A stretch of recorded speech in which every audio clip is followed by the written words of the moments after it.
Happy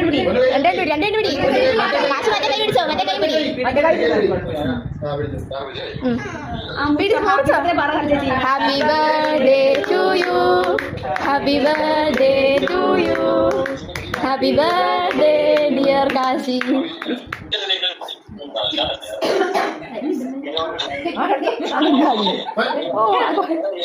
അതെന്താ കുഞ്ഞുങ്ങളല്ലേ ആ വായിച്ചോട്. ഇനി കാശിമോനല്ല ഒരു കഷ്ണം എടുത്ത് കാശിനെ കൊടു. കാശിച്ചേട്ടന്റെ വായി വെച്ചോട്. കാശിച്ചേട്ടന്റെ മോനെ കാശിച്ചേട്ടന്റെ വായി കൊടു. ആ ഇനി രണ്ടുപേരും happy birthday to you. Happy birthday to you. Ayam birthday to you. Kolang.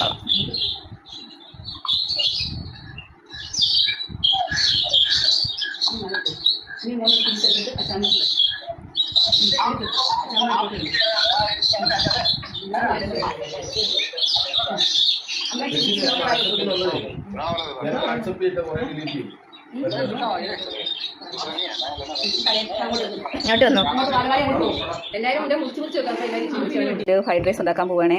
അതിനുവേണ്ടി നമ്മൾ കുറച്ച് സാധനങ്ങളൊക്കെ എടുത്തിട്ടുണ്ട് കേട്ടോ. ഇതിൽ നമുക്ക് നല്ലതുപോലെ കരിയൊക്കെ എടുത്തിട്ട് കട്ട് ചെയ്ത് വെക്കണം ആദ്യം തന്നെ. കോഴികളുണ്ട്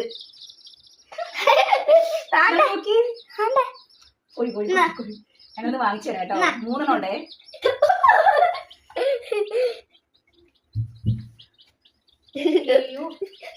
അല്ലാതെ ഞാൻ പിടിക്കട്ടെ. അതെ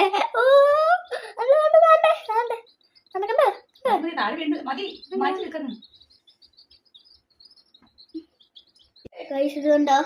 ഞങ്ങളുടെ ക്രിസ്മസ് ട്രീ ആണ് കേട്ടോ. ഫ്രൈഡ് റൈസിന് വേണ്ടി ക്യാരറ്റ് നമ്മൾ കുറച്ച് വാലും ഒക്കെ നീട്ടിയൊക്കെ കട്ട് ചെയ്ത് വെച്ചിട്ടുണ്ട് കേട്ടോ. നല്ല ബീൻസ് വേണേ. പിന്നെ നമ്മൾ ചിക്കനും റൈസിനും വേണ്ടി കൂടി അരിഞ്ഞ് വെച്ചിട്ടുള്ളതാണ് കേട്ടോ. ബാക്കി നമ്മൾ രണ്ട് വെളുത്തുള്ളി, ഇഞ്ചി, പച്ചമുളക്, ക്യാപ്സിക്കം, തക്കാളി എല്ലാം നമ്മൾ വെട്ടിക്കണ്ടിച്ച് ഇങ്ങനെ വെച്ചേക്കുവാണേ.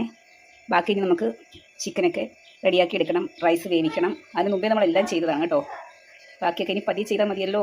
അതാണ് സ്പെഷ്യൽ എന്ന് വെച്ചാൽ നമ്മൾ ഫ്രൈഡ് റൈസ് ചിക്കൻ കറി ഉണ്ടാക്കാമെന്നാണ് വിചാരിച്ചത്. എന്നിട്ട് പിന്നെ ഇത്തിരി സേമിയയും കൂടി വെക്കാം കേട്ടോ. കാരണം കാശിക്ക് സേമിയ എനിക്ക് ഇഷ്ടമാണ്. അതുകൊണ്ടാണ് നമ്മൾ സേമിയ വെക്കാമെന്ന് കരുതിയത്. അപ്പോൾ പെട്ടെന്ന് തന്നെ നമ്മൾ ചിക്കൻ കറി റെഡിയായിട്ട് മസാലപ്പൊടിയൊന്നും കാണിക്കുന്നുണ്ട്. ആ സമയം തീരെ കുറവാണ്. അങ്ങനെ നമ്മുടെ ചിക്കൻ കറി ഇവിടെ റെഡി ആയിട്ടുണ്ട്. നമ്മുടെ റൈസ് ആണെങ്കിൽ അടുപ്പത്ത് കിടക്കുന്നേ ഉള്ളൂ കേട്ടോ. നമ്മളതിന് വേണ്ടിയുള്ള ഉള്ളിയും ബീൻസും അണ്ടിപ്പരിപ്പും മുന്തിരിയും എല്ലാം നമ്മൾ വരട്ടി മാറ്റി വെച്ചിട്ടുണ്ട്.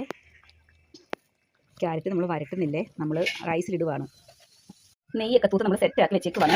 നമുക്ക് കുറച്ച് പച്ചക്കറിയൊക്കെ ഉണ്ട്, അതൊക്കെ ഒന്ന് വാരി വിതറി കൊടുക്കാം. എനിക്കറിയില്ല കേട്ടോ, ഞാൻ ഇങ്ങനെയൊക്കെയാണ് ചെയ്യുന്നത്. എല്ലാവരും ഇങ്ങനെയൊന്നും ആയിരിക്കത്തില്ല ചെയ്യുന്നത് കേട്ടോ. നമ്മൾ ഇടയ്ക്ക് നെയ്യും കൂടെ ചേർക്കുന്നുണ്ട് കേട്ടോ. ഫ്രൈഡ് റൈസ് ഇത് റെഡി ആയിട്ടുണ്ട് കേട്ടോ.